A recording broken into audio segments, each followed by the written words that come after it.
Assalamualaikum warahmatullahi wabarakatuh. Perkenalkan, saya Siska Safira, NIM 18067, perwakilan dari kelompok 7 kelas B 2018. Di sini saya akan mempresentasikan mengenai asuhan keperawatan pada pasien dengan cedera kepala. Yang pertama yaitu konsep dasar asuhan keperawatan. Pengkajian meliputi identitas klien, riwayat penyakit sekarang, riwayat penyakit dahulu, riwayat penyakit keluarga, pengkajian psikososio-spiritual, dan prognosis. Pemeriksaan fisik yaitu meliputi keadaan umum,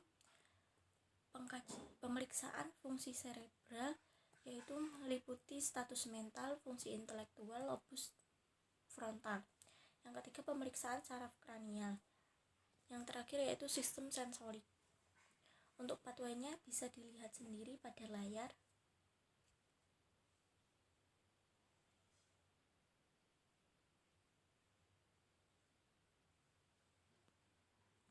Untuk diagnosa keperawatannya yaitu ada 10.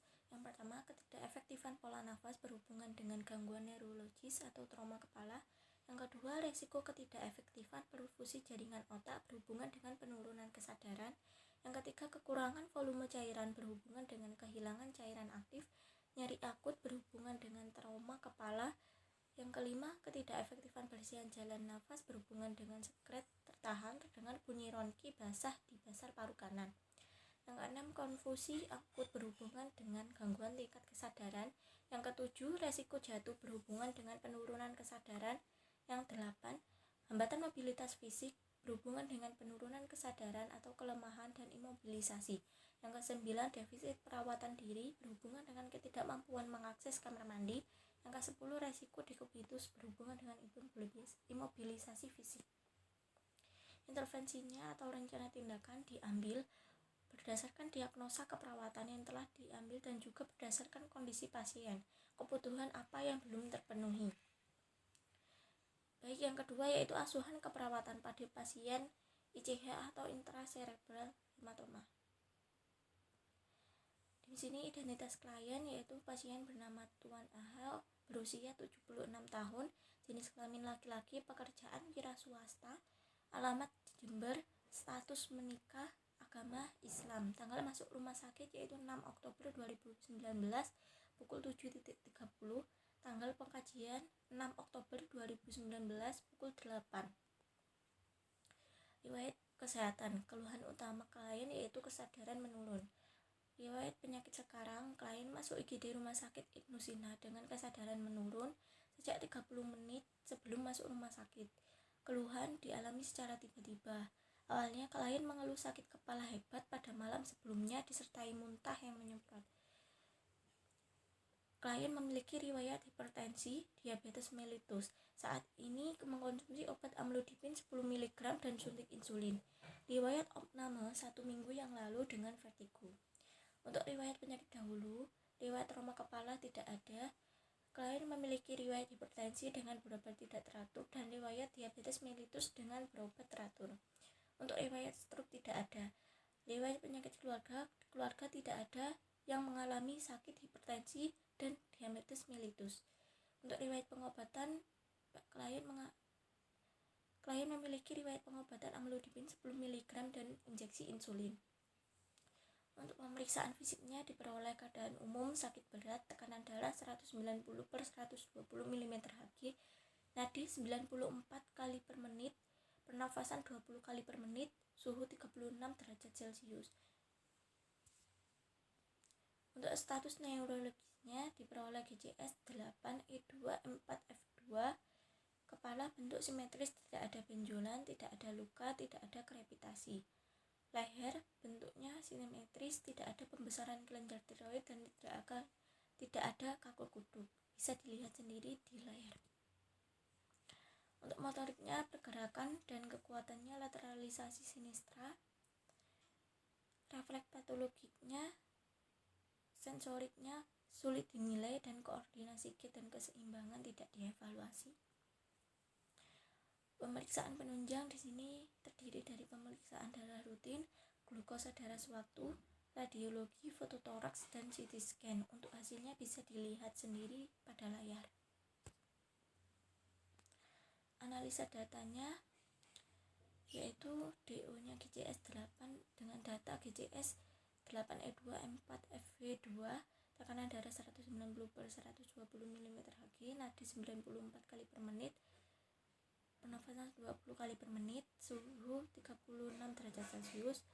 Di sini etiologinya untuk ketidakefektifan pola nafas diawali dengan hipertensi, rusaknya pembuluh darah otak, hematoma, dan mengalami edema otak dengan peningkatan TIK, mengalami penekanan batang otak, selanjutnya gangguan pusat persarafan yang mengakibatkan ketidakefektifan pola nafas. Yang kedua, hipertensi munculnya yang memicu rusaknya pembuluh darah otak sehingga terjadi hematoma dan edema otak, dan mengalami hipoksia otak. Selanjutnya iskemik yang muncul masalah risiko ketidakefektifan perfusi jaringan otak. Untuk lebih jelasnya bisa dilihat di layar. Diagnosa yang kelompok kami angkat yaitu ada dua. Yang pertama, ketidakefektifan pola nafas berhubungan dengan tekanan pada pusat pernafasan oleh hematoma intracerebral. Yang kedua, resiko ketidakefektifan perfusi jaringan otak berhubungan dengan peningkatan tekanan sekunder akibat edema cerebral.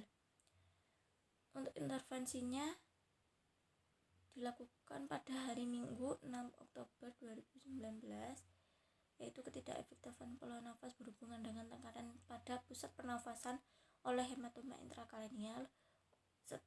Untuk notnya, setelah dilakukan tindakan perawatan selama 2 kali 24 jam, diharapkan pernafasan pasien kembali normal dengan kriteria hasil. Yang pertama, efektivitas pompa jantung dari skala 2 ditingkatkan menjadi skala 5. Yang kedua, kedalaman inspirasi dari skala 2 ditingkatkan menjadi skala 5. Yang ketiga, sakit kepala dari skala 1 ditingkatkan menjadi skala 5. Untuk tekniknya yaitu yang pertama bantu ventilasi, satu pertahankan kepatengan jalan nafas, yang kedua itu monitor neurologi. Ya, untuk monitor kecenderungan skala koma Glasgow, monitor tanda-tanda vital, suhu, tekanan darah, denyut nadi, dan respirasi. Dan yang terakhir, hindari kegiatan yang bisa meningkatkan tekanan intrakranial. Untuk resiko ketidakefektifan perfusi jaringan otak berhubungan dengan peningkatan tekanan intrakranial sekunder akibat edema cerebral. Setelah dilakukan tindakan keperawatan selama 4 kali 24 jam, diharapkan masalah ketidakefektifan perfusi jaringan otak tidak terjadi dengan kriteria hasil. Yang pertama, sakit kepala dari skala 2 ditingkatkan menjadi skala 5.